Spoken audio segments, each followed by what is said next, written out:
ఇక్కడ నేను చూపించే ఈ ఫేస్ ప్యాక్ మన స్కిన్ టోన్ చాలా వైట్గా వస్తుందండి.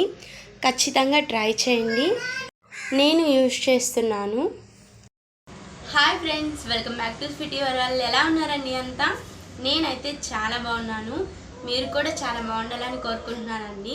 మన సబ్స్క్రైబర్ ఒకరైతే కామెంట్ చేశారండి, కొంచెం ఫేస్ గ్లోగా అలాగే షైనీగా వైట్గా వచ్చే ఏదైనా ఫేస్ ప్యాక్ చెప్పండి అనేసి అడిగారు. నేనైతే వాళ్ళ కోసం వీడియో అయితే చేస్తున్నానండి ఈరోజు. ఎందుకంటే నేను ఎప్పుడు న్యాచురల్గా ఇంట్లో వాడే ఫేస్ ప్యాక్స్ అయితే నేను చూపిస్తానండి. ఈరోజు చాలా నేను ముందుగా స్టార్ట్ చేసింది ఇంతవరకు వాడే ఫేస్ ప్యాక్ అయితే చూపిస్తున్నాను. నాకు చాలా మంచి రిజల్ట్ అయితే ఉందండి. ఇంకా మచ్చలకి, ఇంకా ఫేస్ ఎప్పుడు గ్లోగా షైనీగా ఉండడానికి నేను ఇక్కడ చూపించే ఈ ఫేస్ ప్యాక్ చాలా బెటర్గా పనిచేస్తుందండి. ముందుగా మన ఛానల్ ఎవరైనా చూస్తున్నట్లయితే ప్లీజ్ సబ్స్క్రైబ్ చేసుకోండి, అలాగే లైక్ చేయండి, షేర్ చేయండి. పక్కనే ఉన్న బెల్ ఐకాన్ క్లిక్ చేస్తే నా వీడియోస్ ఎప్పటికప్పుడు నోటిఫికేషన్ కూడా మీ దాకా వస్తాయండి. ఇంకా మీ ఫ్రెండ్స్ అండ్ ఫ్యామిలీకి ఫార్వర్డ్ చేయండి. ఇంకెందుకండి ఆలస్యం, వీడియోలోకి వెళ్ళిపోయి ఈ ఫేస్ ప్యాక్ ఎలా ప్రిపేర్ చేసుకోవాలో చూసేద్దాం. ఇక్కడ నేను ముందుగా పసుపు తీసుకున్నానండి. పసుపు కొమ్ముల్ని ఎండబెట్టుకొని దంచి పొడి చేసుకున్నాను. ఆ తర్వాత ఇది శనగపిండి అండి, శనగపిండిని తీసుకున్నాను. తర్వాత కాడండి, పెరుగు తీసుకున్నాను. తర్వాత హనీ తీసుకున్నాను.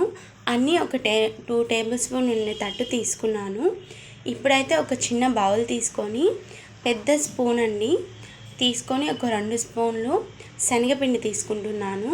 మన స్కిన్ని చాలా వైట్గా చేస్తుందండి శనగపిండి.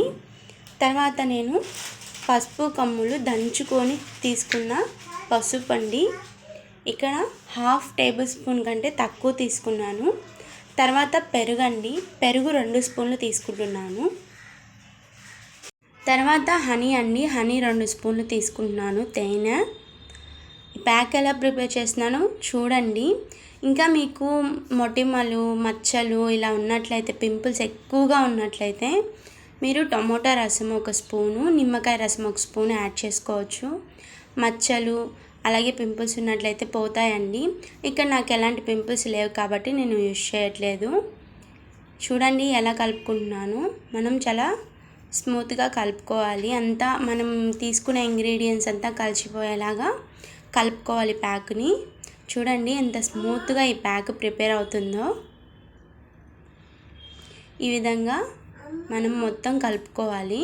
ప్యాక్ అనేది కొంచెం గట్టిగా ఉంటే ఇంకొంచెం పెరుగు అనేది యాడ్ చేసుకోండి, కొంచెం లూజ్గా అవుతుంది. మనం స్కిన్కి అప్లై చేసుకునేటప్పుడు చాలా స్మూత్గా ఉంటుందండి. మరి గట్టిగా చిక్కగా ఉంటే బాగోదు కదా. కొంచెం లూజ్ అయ్యేటట్టు ఇంకొంచెం పెరుగుని నేను యాడ్ చేసుకున్నాను. చూడండి, ఇప్పుడు ఈ ప్యాక్ అయితే ప్రిపేర్ అయిపోయింది. ఫేస్ ప్యాక్ చాలా మంచి రిజల్ట్ అయితే ఉంటుందండి. మనం ఒక్కసారికి రిజల్ట్ అనేది చూడొచ్చు. ఇప్పుడైతే నేను ఈ ఫేస్ ప్యాక్ని అప్లై చేసుకొని చూపిస్తానండి. చూడండి నేను ఎలా అప్లై చేసుకుంటున్నాను. మనం ఇక్కడ ముందుగా శనగపిండి తీసుకున్నామండి. శనగపిండికి చాలా బాగా పనిచేస్తుందండి. స్కిన్ టోన్కి చాలా వైట్గా చేస్తుంది స్కిన్ అనేది.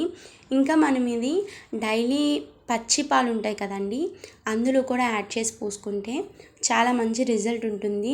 ఇంకా ఐస్ ట్యూబ్స్ కూడా చేసుకోవచ్చు అండి మనము ఈ శనగపిండితో. ఇక్కడైతే నేను ఈ ప్యాక్ అనేది వీక్లీలో 2 టైమ్స్ ఖచ్చితంగా యూజ్ చేస్తానండి. యాడ్ చేసుకుంటాను స్కిన్కి. వారంలో 2 సార్లు ఖచ్చితంగా యాడ్ చేసుకుంటానండి. నాకు చాలా గ్లోయిగా ఉంటుందండి. నేను ఎలాంటి బ్యూటీ పార్లర్కి అయితే పోనండి. నేను ఎలాంటి ఫేస్ ప్యాక్లు అయితే బయట చేయించుకోను, న్యాచురల్గా ఇంట్లోనే చేసుకుంటాను. ఇంకా నేను అది స్కిన్కి అంతా అప్లై చేసేసుకున్న తర్వాత బాగా ఆరిపోయిందండి. ఆరిపోయిన తర్వాత నేనైతే చూడండి తుడుచుకొని అయితే చూపిస్తున్నాను. స్కిన్ అనేది ఎంత గ్లోయిగా, షైనీగా అలాగే వైట్గా కూడా ఉందండి. చూడండి, ఇక్కడ నేనైతే ఒక మెత్తని టవల్ లాంటిది తీసుకొని తుడుచుకుంటున్నానండి. మీకు నేను వాటర్తో కడగకుండానే ముందు తుడిచి చూపిస్తున్నాను. ఈ విధంగా చూడండి అసలు ఎంత వైట్గా ఉందంటే అంత వైట్గా ఉంది. చూడండి, ఇప్పుడు నేనైతే వాటర్తో స్కిన్ మొత్తాన్ని కడుక్కొని చూపిస్తానండి. చూడండి స్కిన్ ఎంత బాగుందో. చాలా బాగుంటుందండి. ఖచ్చితంగా ట్రై చేయండి. ఇక్కడ నేను తీసుకునే అన్ని న్యాచురల్గా మన ఇంట్లో దొరికాయండి. ఇంకా హనీ కూడా చాలా మంచిది, చాలా గ్లోయింగ్గా చేస్తుంది ఫేస్ని. అలాగే పెరుగు కూడా చాలా గ్లోయిగా వైట్గా వస్తుంది. ఇంకా పసుపు అంటే మనకి మచ్చలకు కానివ్వండి, హెయిర్ ఉంటే రిమూవ్ అయిపోతుంది. ఇంక నేను తీసుకున్న పదార్థాలన్నీ ఇక్కడ చాలా మంచివి అండి. ఖచ్చితంగా ట్రై చేయండి. నచ్చితే లైక్ చేయండి.